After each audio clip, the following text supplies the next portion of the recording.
Assalamualaikum dan salam sejahtera. Saya Hafiz Omar. Hari ini hari Rabu 14 Januari. Kita akan semak carta euro dan pound untuk menilai potensi pergerakan pasaran. Walaupun euro dan pound British sempat cuba memulihkan sedikit kedudukan selepas data inflasi Amerika Syarikat yang diterbitkan semalam, dolar meneruskan aliran menurun yang bermula pada 24 Disember. Data indeks harga pengguna bagi Disember 2025 menunjukkan kenaikan 0.3% bulan ke bulan selepas 0.2% pada November. Walaupun bacaan ini sedari dengan jangkaan pasaran, ia memberi isyarat bahawa inflasi kembali meningkat pada hujung tahun. Keadaan ini boleh mendorong Rizal Persekutuan untuk memperlahankan atau menghentikan sementara getaran pemotongan kadar faedah. Namun begitu, mesyuarat Fed pada Januari dijangka berlalu tanpa perubahan dasar dan peralihan dasar yang lebih ketara lebih berkemungkinan berlaku sekitar pertengahan musim bunga.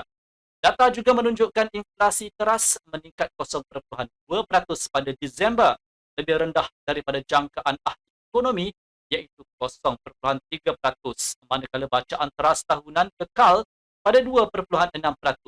Secara berasingan, pegawai Fed Alberto Mussoleh berkata risiko inflasi semakin rendah dan beliau menjangkakan kadar inflasi mencapai sasaran Bank Pusat menjelang hujung 2026. Beliau turut menyatakan tiada keperluan mendesak untuk perubahan dasar dalam masa terdekat dan tiada menjangkakan pemotongan kadar tambahan dalam tempoh terdekat.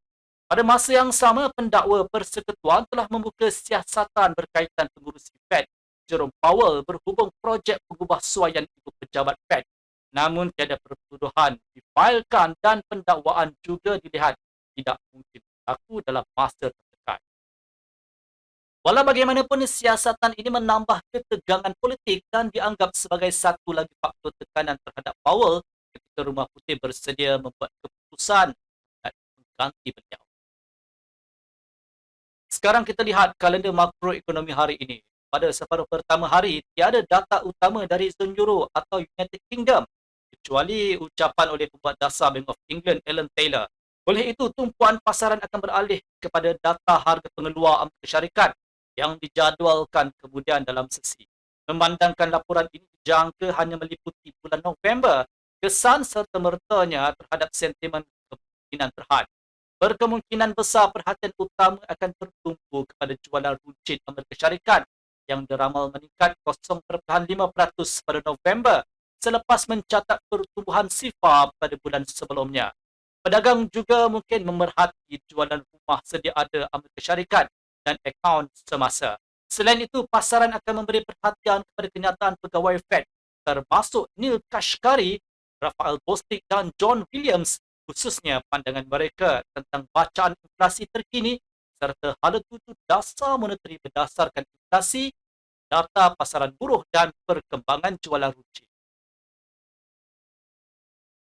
Dari sudut analisis teknikal, carta euro US dollar rangka masa jam menunjukkan pasangan ini semakin menghampiri paras terendah satu bulan.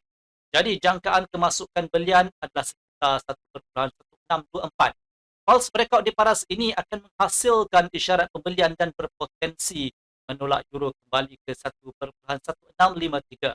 Jika harga menembusi dan mengukuh di atas 1.1653, pasangan ini boleh naik ke 1.1676 dan berkemungkinan membuka laluan ke 1.1697. Di kawasan ini, penjualan semula ketika lantunan wajar ditimbangkan dengan sasaran penurunan 20 sehingga 25 pips. Penjualan di 1.1676 dan 1.1653 hanya sesuai dipertimbangkan selepas berlakunya false breakout dengan jangkaan tekanan menurun berterusan. Jika harga menembusi ke bawah 1.1624, penurunan berkemungkinan bersambung sehingga ke 1.1591 di mana pembelian boleh dipertimbangkan sekiranya berlaku false breakout. Jika harga terus merosot, pembelian ketika lantunan juga boleh dipertimbangkan sekitar 1.1558 dengan sasaran pembetulan intraday sekitar 25 sehingga 30 pips. Bagi pound British pula, aliran menurun dilihat kurang ketara berbanding euro. Pulse breakout di paras 1.3417 akan menghasilkan isyarat pembelian dan berpotensi menolak sterling naik ke 1.3452, iaitu kawasan yang dijangka menarik semula tekanan jualan. Jika harga menembusi dan mengukuh di atas 1.3452, pound boleh naik sehingga ke 1.3484, di mana false breakout boleh digunakan sebagai asas untuk mencari penjualan. Sasaran paling jauh ialah 1.3514 dan di paras ini penjualan semula di rebound wajar dipertimbangkan dengan sasaran pergerakan 25 sehingga 30 pips. Sebaliknya, jika wujud tekanan jualan yang jelas di sekitar 1.3452, ini juga boleh menjadi sebab untuk penjualan dengan sasaran turun semula melepasi 1.3417 ke arah paras terendah satu bulan 1.3392.